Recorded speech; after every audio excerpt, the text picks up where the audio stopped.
This here podcast is for a little bit of this and a little bit of that. You never know, we might be talking about spirituality and wellness, relationships, whatever it is that you do to get your money, be it working somewhere, be it running your own thing, be it having a side hustle. It's all good over here. We are getting organized. We are handling our time management better, and we are having fun through it all. Because over here, it's all love, all light, and good vibes only.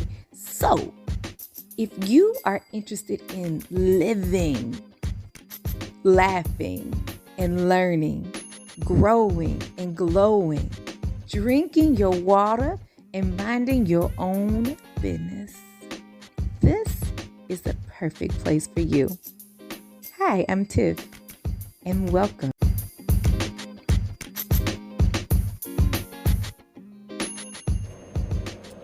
Hey, friend, and welcome to another edition of the Life Unscripted podcast by Organized Energy. I am your girl, Tiff, and I am super, super excited for you to be here with me today. So I want to share something with you from my devotional time this morning.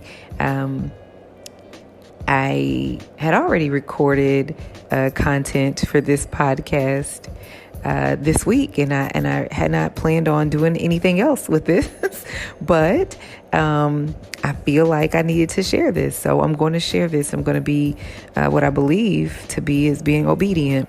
I'm not sure who this is for, but prayerfully it is for you.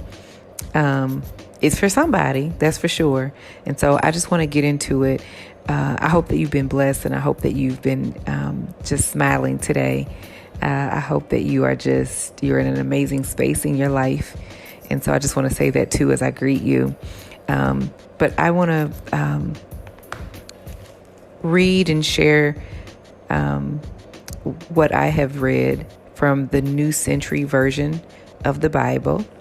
And it is in Mark chapter 5. And I want to do that. So reading this morning as I was beginning my day, still in the beginning my day, but at the conclusion of reading the passage and doing my own studying, I was like, you know what, again, probably need to share this. But I was reading the passage about the woman with the issue of blood. And in that, and around that time that she received her healing, there was someone else that needed a healing too, which was Jairus's daughter, who was a leader in the synagogue. Now, for some of you, you're Bible scholars and you know who I'm talking about. And so for others, I don't want to assume. So I want to share what the Bible says, just in case you're not familiar, and that's okay. And then we'll talk about it, okay? So let's do that. So Mark chapter 5, and we're going to begin with chapter 20, or with verse 21, okay? Mark chapter 5, beginning at verse 21. I'm going to read this so that you have context for what I'll be saying next.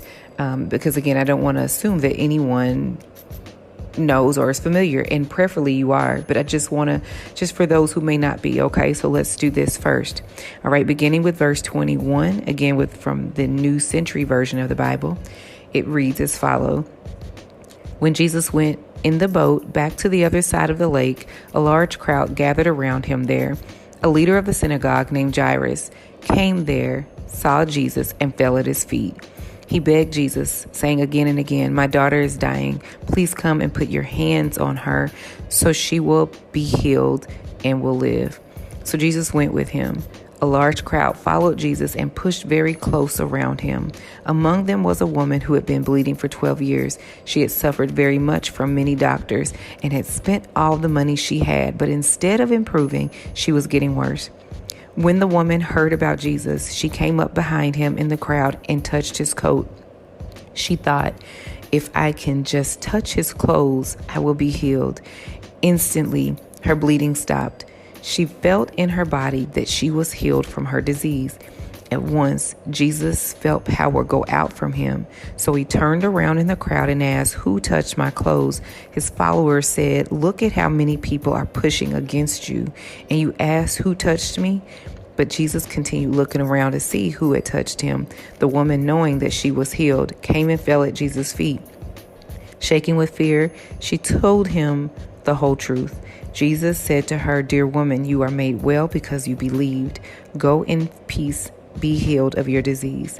While Jesus was still speaking, some people came from the house of the synagogue leader. They said, "Your daughter is dead. There is no need to bother the teacher anymore." But Jesus paid no attention to what they said. He told the synagogue leader, "Don't be afraid, just believe." Jesus let only Peter, James, and John, the brother of James, go with him. When they came to the house of the synagogue leader, Jesus found many people there, making lots of noise and crying loudly. Jesus entered the house and said to them, "Why are you crying and making so much noise? The child is not dead, only asleep." But they laughed at him. So after throwing them out of the house, Jesus took the child's father and mother and his 3 followers into the room where the child was. Taking hold of the girl's hand, he said to her, "Talitha koum," which means, "Young girl, I tell you to stand up." At once the girl stood right up and began walking. She was 12 years old. Everyone was completely amazed. Jesus gave them strict orders not to tell people about this. Then he told them to give the girl something to eat. All right. And so I want there's a couple of things I want to share. There's a main thing that I wanted to share, but I want to do something else first. I want to make mention of something else first. Can we talk about the fact that the woman that had been bleeding for 12 years, going back to verse 25 and reading beyond that, among them was a woman who had been bleeding for 12 years. She had suffered very much from many doctors and had spent all the money she had. But instead of improving, she was getting worse. That piece, which is not what I'm even on here to talk about, but I want to go back and touch on that because, man, the woman who'd been bleeding for 12 years, she'd been suffering with this particular issue with 12 years. Now, to make that practical, to make that applicable to, something that you may have been dealing with. It may not be 12 years and it may not be an issue of blood, but it may be an issue of something. Needing healing, waiting on a miracle, needing answers, waiting on something to happen, waiting on your blessing in whatever way that looks like, for however that applies to you, your life, or maybe someone if it's not for you or your life. Dealing with something. In this case, again, she'd been bleeding. Just imagine, bleeding for 12 years. And I won't go into all the things about that, but just know that, in those days, that what you would have been referred to as unclean, and you would have been treated as such. Unclean, nobody wants to touch you. Nobody wants to talk to you. Nobody wants to be with you. Nobody wants to be around you.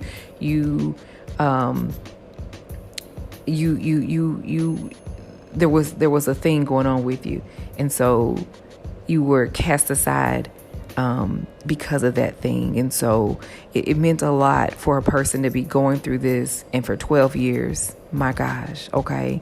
And at that point, not quite sure what she was able to use to sustain herself with this that was continuously going on for her.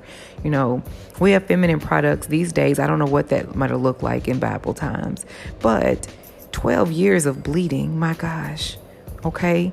And however long of your thing, whatever your thing is, however long you might have been dealing or suffering or frustrated or waiting, and you know what I mean? Whatever that is. But it says that she suffered very much from many doctors and had spent all the money she had, but instead of improving, she was getting worse. Can we talk about that? So whatever the thing, Whatever the quote unquote 12 years of bleeding looks like for you or someone that you know. Spending all the money you have trying to make it better. Suffering very much from many quote unquote doctors. Now, she had doctors because we're talking about the fact that she had been bleeding. So that's a medical thing. Now, doctors for you doesn't necessarily have to be doctors. Whatever your issue is, and it says she had suffered very much from, in this case, many doctors, because she thought that those were who could have made her well. So maybe it's not doctors for you, but whatever it is you thought that could have made the difference in your situation, whatever that looks like. It could be people, it could be, whatever the thing. But tried all the things, essentially, is what we're saying here. Tried all the things. Tried all the ways to resolve the issue.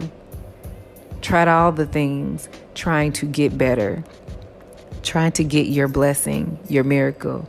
Trying to turn things around. Tried all the people. Laid in all the beds. Okay? Drunk all the drinks. Went to all the parties. Paid for all the consultants, the counselors, the therapists, the coaches. Bought all the books. Went to all the expos, all the conferences. Took all the classes. You see what I'm saying? Tried all the things. Went to all the brunches. Told all the friends. Asked for all the help. Spent all your money doing it. Went broke in the process. And instead of getting better, was still getting worse. Okay? That. And so with that being said, but let me stop right there. Tried all the things. Paid all your money. Done went broke trying. And still, instead of getting better, it got worse. It's what it says. Can you relate? It could be a broken relationship. It could be a marriage. Went to all the therapy, honey. All the therapy. Read all the books. Went to all the couples conferences. Okay? Did all the things. Pay for all the therapy. And it still got worse. The marriage wasn't improving. Okay? Business. Paid all the consultants. Paid all the business coaches. Took all the courses. Read all the books. Business still didn't go anywhere. Okay? Paid all the money. Went and did all the medical treatments. Did all the things trying to conceive, but still could not have the child. Okay? Do I have to keep giving more and more examples? You get it, right? You get it? You get it. So did all these things that would have seemingly should have worked, but got worse. But then verse 27 says, when the woman heard about Jesus, she came up behind him in the crowd and touched his coat. All right, but when she heard about Jesus, because, then we've exhausted all of our other resources, right? And then we turn to him. But she heard about him. I hope he's not your last resort, friends. Friends of you that are listening, I hope he's not your last resort. I hope that he's your first resort and we just go to him first. But life, sometimes it doesn't happen that way. Life be lifing and we don't do that, right? But she heard about him. She heard about Jesus. I don't know how you may have heard about Jesus or how your friends might have heard about Jesus. If this is not for you, if it's for somebody else, hopefully they heard about Jesus through you. Or maybe you heard about Jesus to resolve your issues, to help you through somebody else. But she heard about Jesus some kind of way. And so she came up behind him in the crowd and she touched his coat. if there's a crowd and she came up behind, she pressed through the crowd then apparently to get to him enough to touch his coat. So, she was intentional. And so she heard about him, but she didn't just stop at hearing about him. She made a decision to go see about him, right? She heard about him, but she didn't leave it at that. She went to go see him. And so there was intentionality there, and then there was persistence there, and then she pushed through the crowd, because it's a crowd, but she pushed through to get to him. I don't know. Hope you can relate. You heard about him, you know about him, but what you gonna do about that?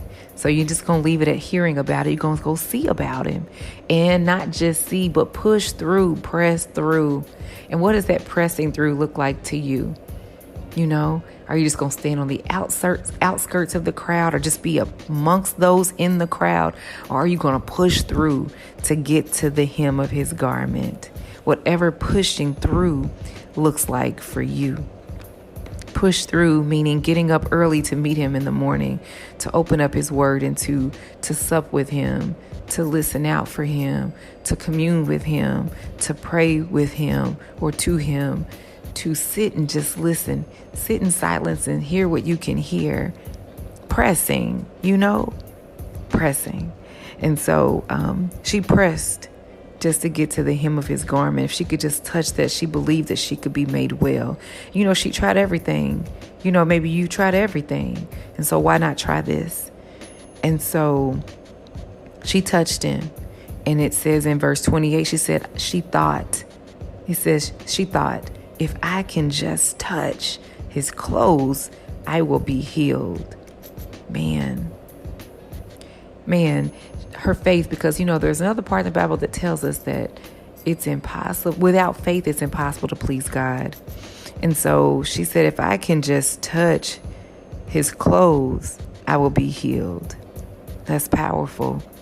She wasn't expecting a lot.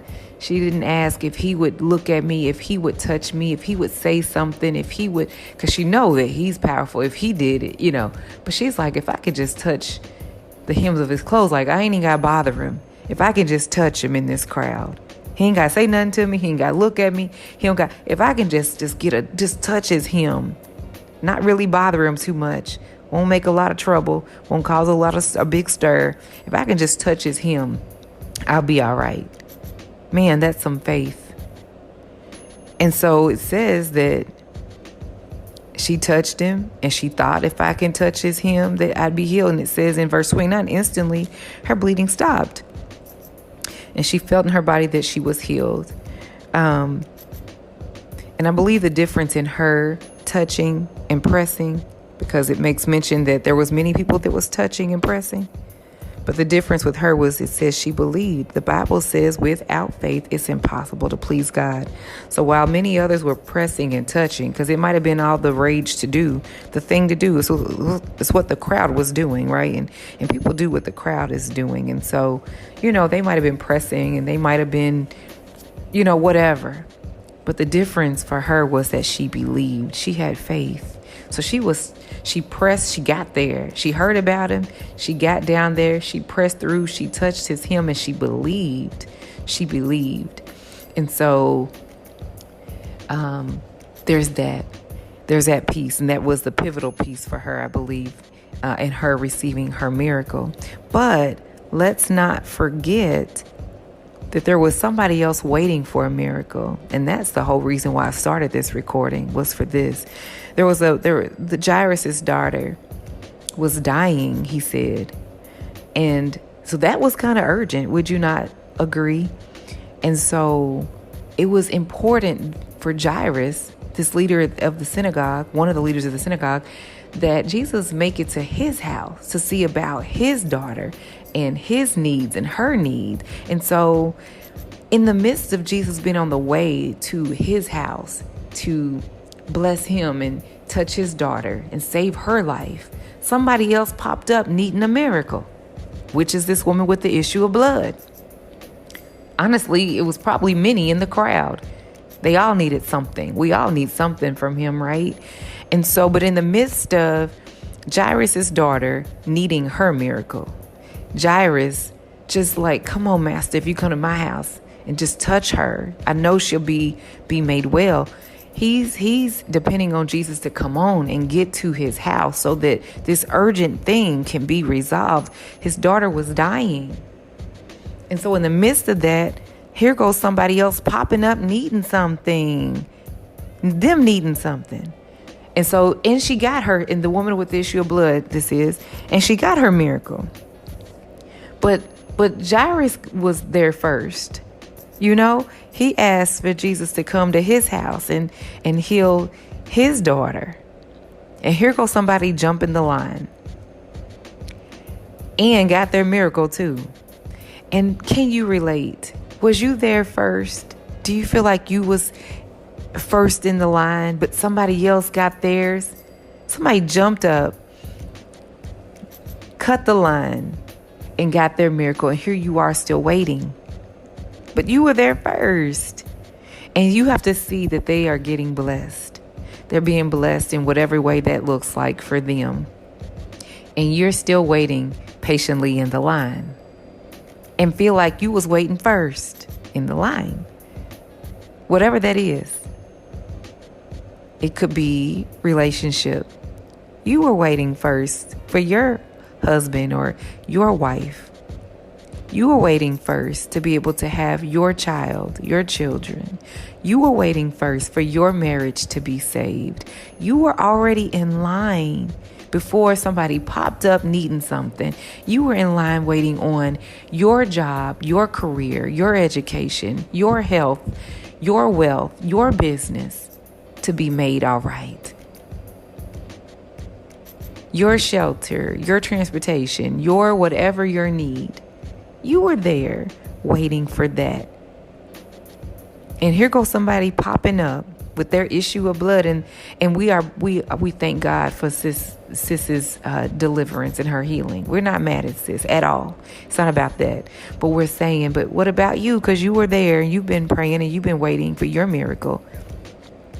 And when Jesus was still on his way, at some point, we're talking about verses 35. It says, while Jesus was still speaking, some people came from the house of the synagogue leader. They said, your daughter is dead. There's no need to bother the teacher anymore.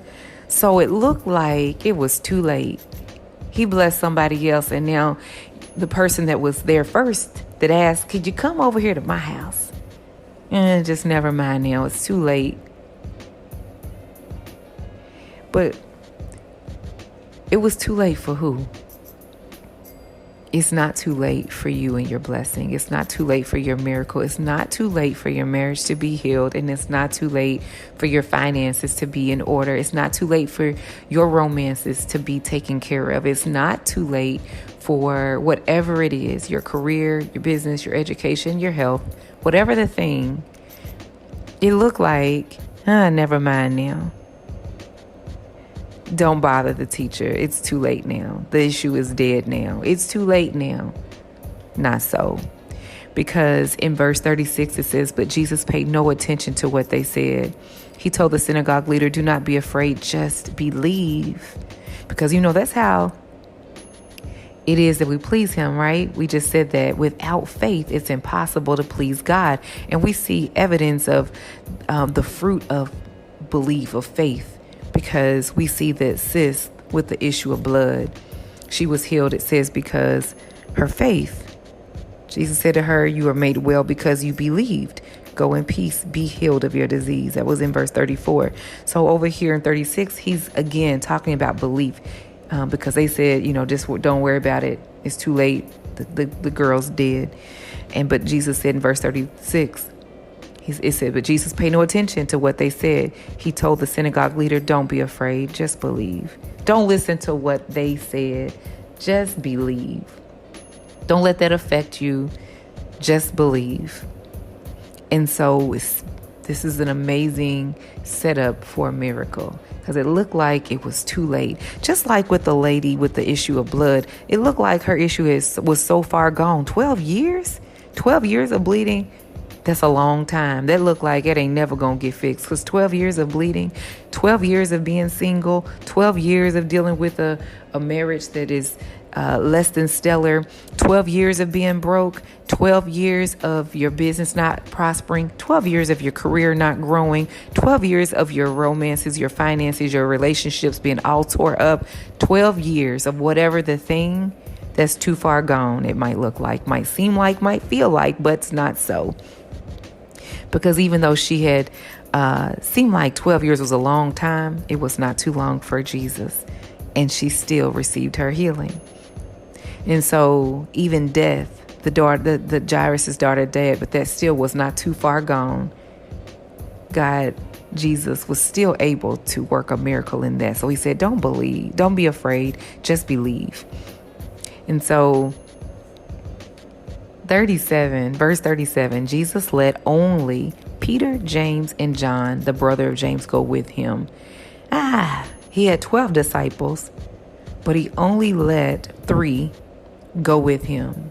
And do you know that everybody can't be a part of the situation?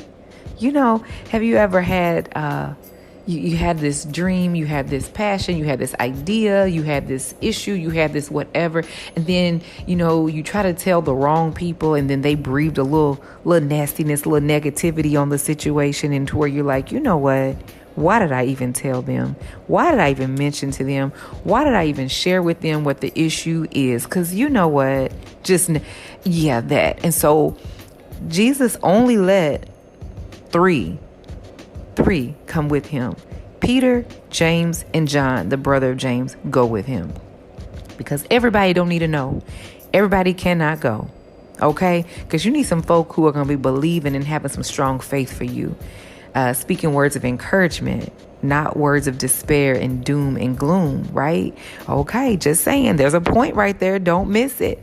Because you can't tell everybody and you can't take everybody. You cannot tell everybody and you cannot take everybody. Okay, that's it. I ain't going to say no more right there. But it says, when they came to the house of the synagogue leader, Jesus found many people there making lots of noise and crying loudly. Jesus entered the house and said to them, "Why are you crying and making so much noise? The child is not dead, only asleep." But they laughed at him. So after throwing them out the house, because see, he's saying something. And so they laughing at it. Again, going back to you can't tell everybody and you cannot take everybody. Some of them got to get thrown out.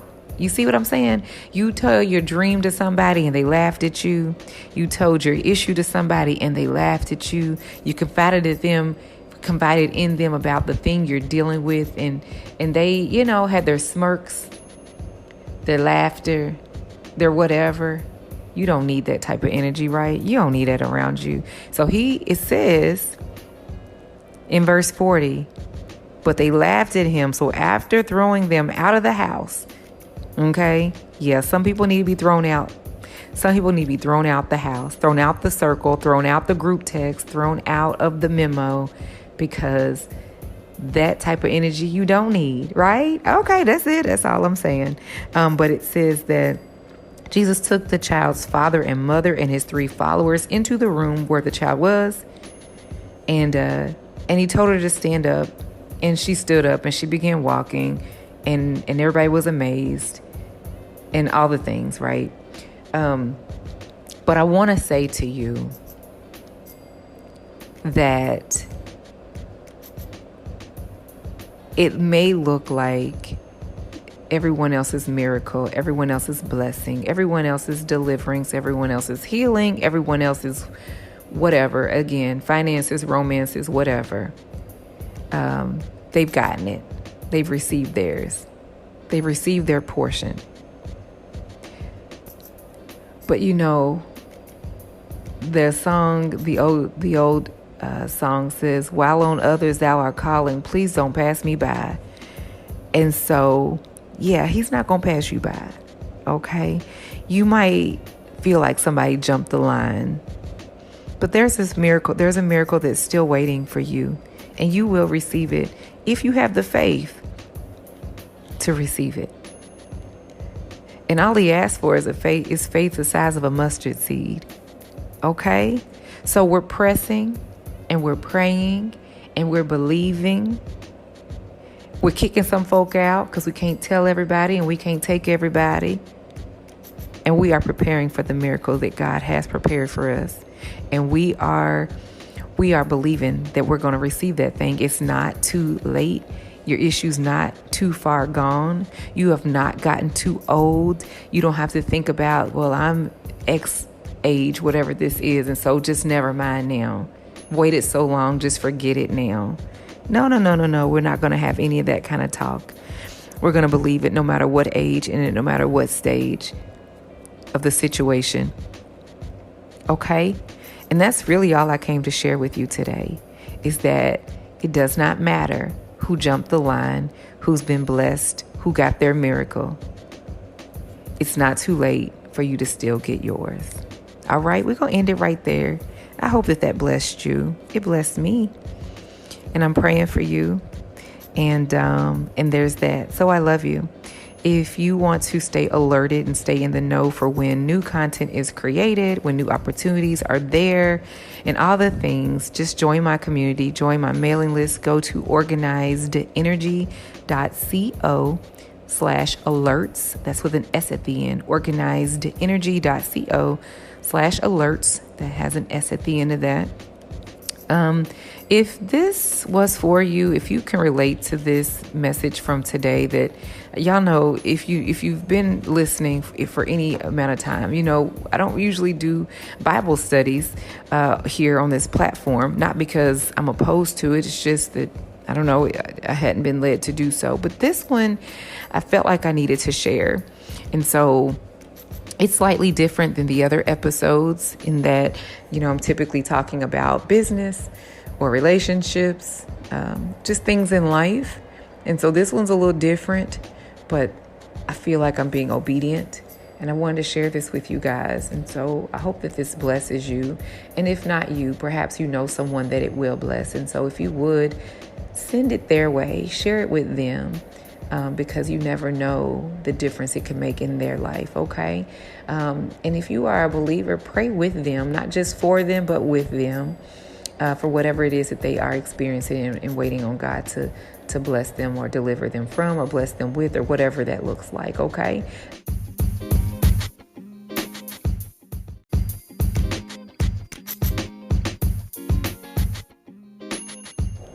And I want to just give a little bit of scriptural reference for those who may not be as familiar. There may be some of you who are Bible scholars, and there are others who may be hearing these things for the first time and would like to know more. And so I want to just give a couple of scriptures to read and study. So from the Bible, the book of John, chapter 3, verse 16 says, "For God so loved the world that he gave his only begotten Son, that whosoever shall believe in him shall not perish, but have everlasting life." And so you can look that up in your own time of study and explore that a little more. But then I also want to refer you over to the book of Romans, the 10th chapter. And there's two verses. One is verse 9 and one is verse 13 that I'd like to read for you. So Romans chapter 10, verse 9. And again, I'm reading from the New Century Version of the Bible. But verse 9 says, "If you declare with your mouth Jesus is Lord, and if you believe in your heart that God raised Jesus from the dead, you will be saved." Verse 13, the second portion of that, it says, as the scripture says, anyone who calls on the Lord will be saved. So I just want to share that with you. So if you believe in your heart and you confess with your mouth, then you're saved. If you call on Jesus and you believe that he really was raised from the dead, then you shall be saved. That's what the Bible tells me. And so that's what I'm believing. Okay. All right. Now, that being said, I want you to know that I love you. I am praying for you. And I pray that you have the best, most blessed, least stressed day, week, month, year, life ever. Okay? Sending my love to you. Have a great one.